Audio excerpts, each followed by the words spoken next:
Complete works of Swami Vivekananda. Volume 2. Practical Vedanta and other lectures. Soul, Nature, and God. According to the Vedanta philosophy, man consists of three substances, so to say. The outermost is the body, the gross form of man, in which are the instruments of sensation, such as the eyes, nose, ears, and so forth. This eye is not the organ of vision, it is only the instrument. Behind that is the organ. So, the ears are not the organs of hearing, they are the instruments, and behind them is the organ, or what, in modern physiology, is called the center. The organs are called indriyas in Sanskrit. If the center which governs the eyes be destroyed, the eyes will not see, so with all our senses. The organs, again, cannot sense anything by themselves, until there be something else attached to them. That something is the mind. Many times you have observed that you were deeply engaged in a certain thought, and the clock struck and you did not hear it. Why?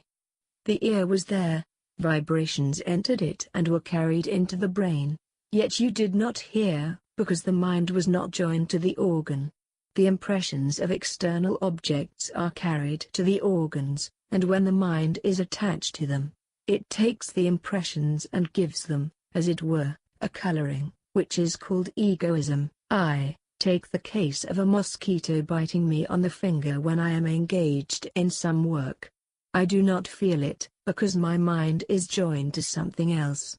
Later, when my mind is joined to the impression conveyed to the indriyas, a reaction comes. With this reaction I become conscious of the mosquito. So even the mind joining itself to the organs is not sufficient, there must come the reaction in the form of will. This faculty from which the reaction comes, the faculty of knowledge or intellect, is called buddhi. First, there must be the external instrument, next the organ, next the mind must join itself to the organ, then must come the reaction of intellect, and when all these things are complete, there immediately flashes the idea, I and the external object, and there is a perception, a concept, knowledge. The external organ, which is only the instrument, is in the body, and behind that is the internal organ which is finer, then there is the mind, then the intellectual faculty, then egoism, which says, I see, I hear, and so forth. The whole process is carried on by certain forces, you may call them vital forces, in Sanskrit they are called prana. This gross part of man, this body, in which are the external instruments, is called in Sanskrit, sthula sharira, the gross body. Behind it comes the series, beginning with the organs, the mind, the intellect, the egoism. These and the vital forces form a compound which is called the fine body, the sukshma sharira. These forces are composed of very fine elements, so fine that no amount of injury to this body can destroy them. They survive all the shocks given to this body. The gross body we see is composed of gross material, and as such it is always being renewed and changing continuously. But the internal organs, the mind, the intellect, and the egoism are composed of the finest material, so fine that they will endure for eons and eons. They are so fine that they cannot be resisted by anything, they can get through any obstruction. The gross body is non-intelligent, so is the fine, being composed of fine matter. Although one part is called mind, another the intellect, and the third egoism, yet we see at a glance that no one of them can be the knower. None of them can be the perceiver, the witness, the one for whom action is made, and who is the seer of the action. All these movements in the mind, or the faculty of intellection, or egoism, must be for someone else. These being composed of fine matter cannot be self-effulgent. Their luminosity cannot be in themselves. This manifestation of the table, for instance, cannot be due to any material thing. Therefore there must be someone behind them all, who is the real manifester, the real seer, the real enjoyer, and he in Sanskrit is called the Atman, the soul of man, the real self of man. He it is who really sees things. The external instruments and the organs catch the impressions and convey them to the mind, and the mind to the intellect, and the intellect reflects them as on a mirror, and back of it is the soul that looks on them and gives his orders and his directions. He is the ruler of all these instruments, the master in the house, the enthroned king in the body. The faculty of egoism, the faculty of intellection, the faculty of cogitation, the organs, the instruments, the body, all of them obey his commands. It is he who is manifesting all of these. This is the Atman of man. Similarly, we can see that what is in a small part of the universe must also be in the whole universe. If conformity is the law of the universe, every part of the universe must have been built on the same plan as the whole. So we naturally think that behind the gross material form which we call this universe of ours, there must be a universe of finer matter, which we call thought, and behind that there must be a soul, which makes all this thought possible, which commands, which is the enthroned king of this universe. That soul which is behind each mind and each body is called Pratyagatman, the individual Atman, and that soul which is behind the universe as its guide, ruler, and governor, is God. The next thing to consider is whence all these things come. The answer is, what is meant by coming? If it means that something can be produced out of nothing, it is impossible. All this creation, manifestation, cannot be produced out of zero. Nothing can be produced without a cause, and the effect is but the cause reproduced. Here is a glass. Suppose we break it to pieces, and pulverize it, and by means of chemicals almost annihilate it. Will it go back to zero? Certainly not. The form will break, but the particles of which it is made will be there. They will go beyond our senses, but they remain, and it is quite possible that out of these materials another glass may be made. If this is true in one case, it will be so in every case. Something cannot be made out of nothing. Nor can something be made to go back to nothing. It may become finer and finer, and then again grosser and grosser. The raindrop is drawn from the ocean in the form of vapor, and drifts away through the air to the mountains. There it changes again into water and flows back through hundreds of miles down to the Mother Ocean. The seed produces the tree. The tree dies, leaving only the seed. Again it comes up as another tree, which again ends in the seed, and so on. Look at a bird, how from the egg it springs, becomes a beautiful bird, lives its life and then dies, leaving only other eggs, containing germs of future birds. So with the animals, so with men. Everything begins, as it were, from certain seeds, certain rudiments, certain fine forms, and becomes grosser and grosser as it develops, and then again it goes back to that fine form and subsides. The whole universe is going on in this way.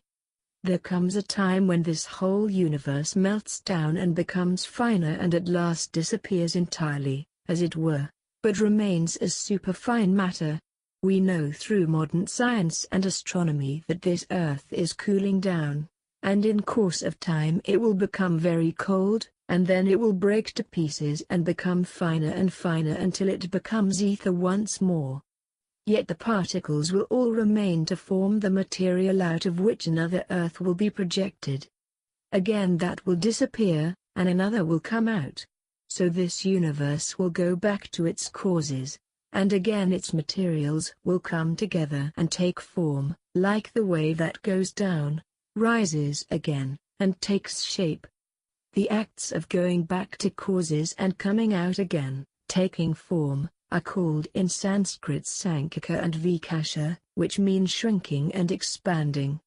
The whole universe, as it were, shrinks, and then it expands again. To use the more accepted words of modern science, they are involved and evolved. You hear about evolution, how all forms grow from lower ones, slowly growing up and up. This is very true, but each evolution presupposes an involution.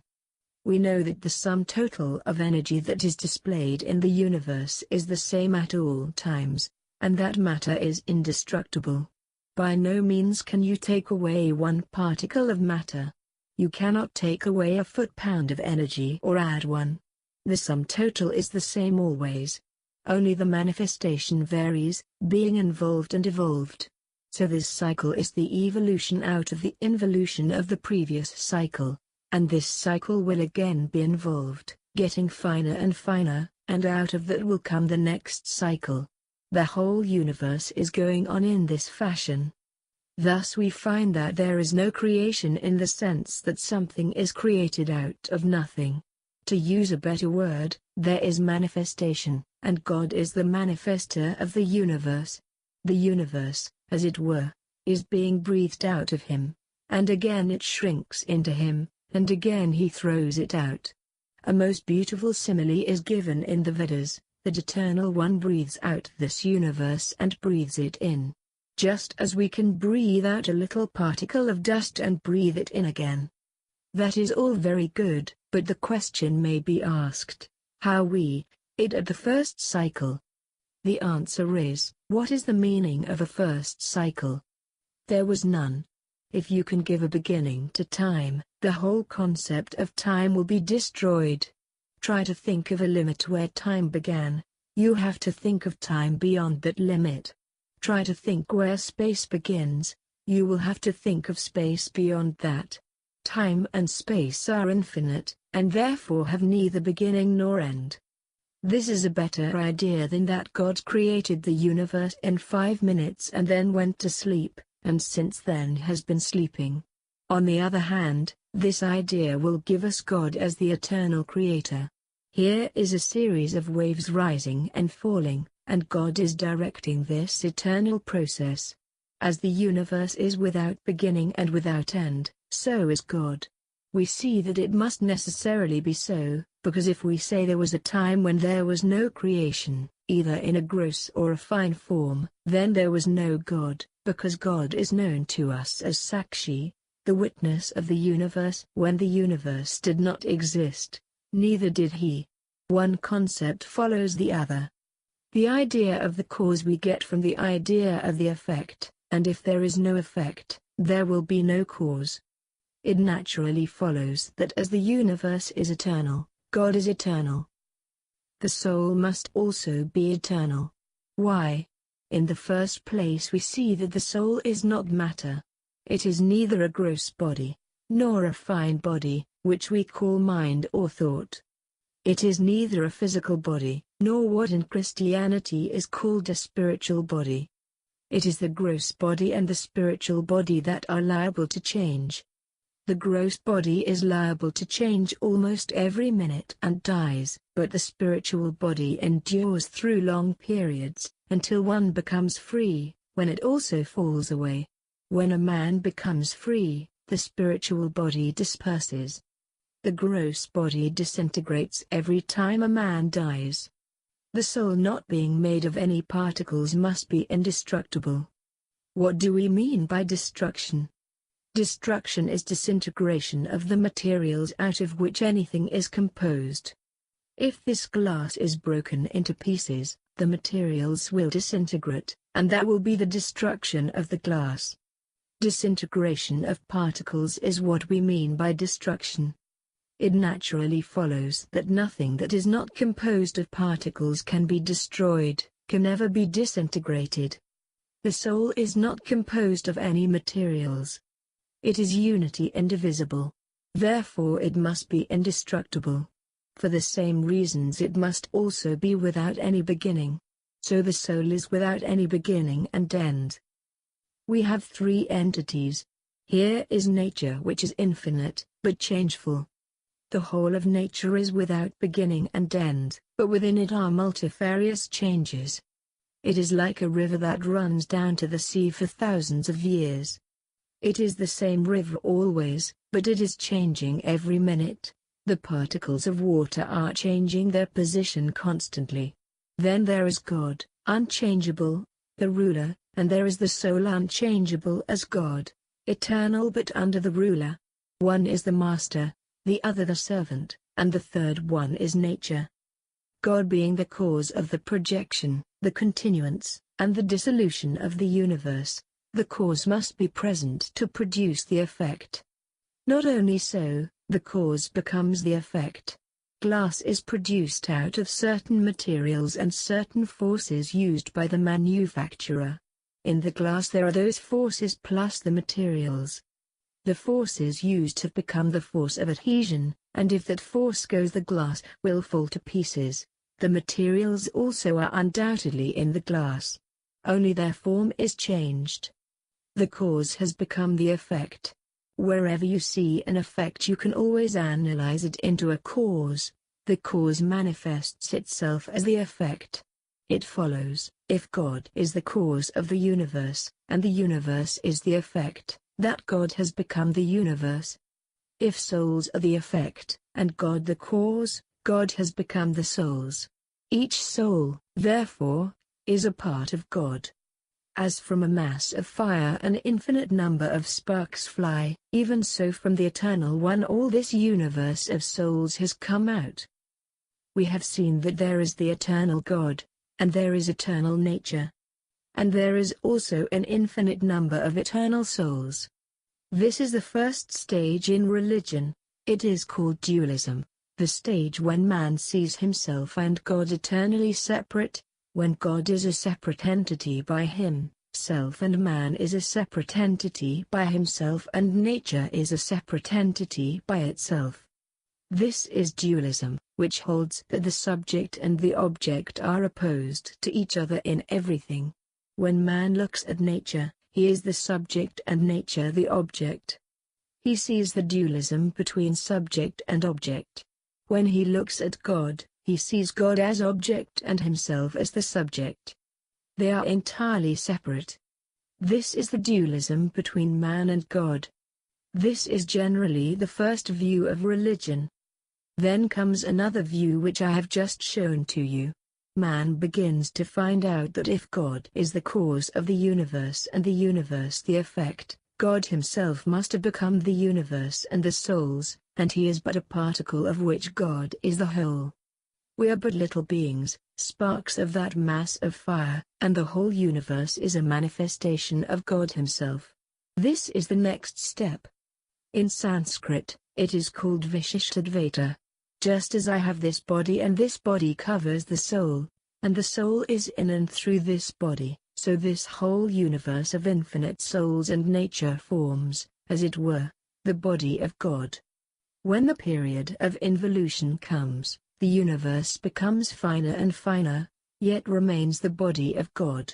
When the gross manifestation comes, then also the universe remains the body of God. Just as the human soul is the soul of the human body and mind, so God is the soul of our souls. All of you have heard this expression in every religion, soul of our souls. That is what is meant by it. He, as it were, resides in them, guides them, is the ruler of them all. In the first view, that of dualism, each one of us is an individual, eternally separate from God and nature. In the second view, we are individuals, but not separate from God.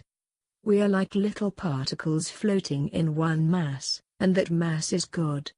We are individuals but one in God. We are all in Him. We are all parts of Him, and therefore we are one. And yet between man and God there is a strict individuality, separate and yet not separate. Then comes a still finer question. The question is, can infinity have parts?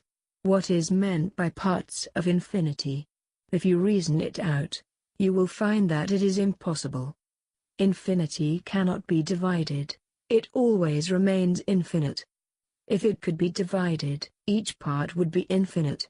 And there cannot be two infinites. Suppose there were, one would limit the other, and both would be finite. Infinity can only be one, undivided. Thus the conclusion will be reached that the infinite is one and not many, and that one infinite soul is reflecting itself through thousands and thousands of mirrors, appearing as so many different souls. It is the same infinite soul, which is the background of the universe, that we call God. The same infinite soul also is the background of the human mind, which we call the human soul.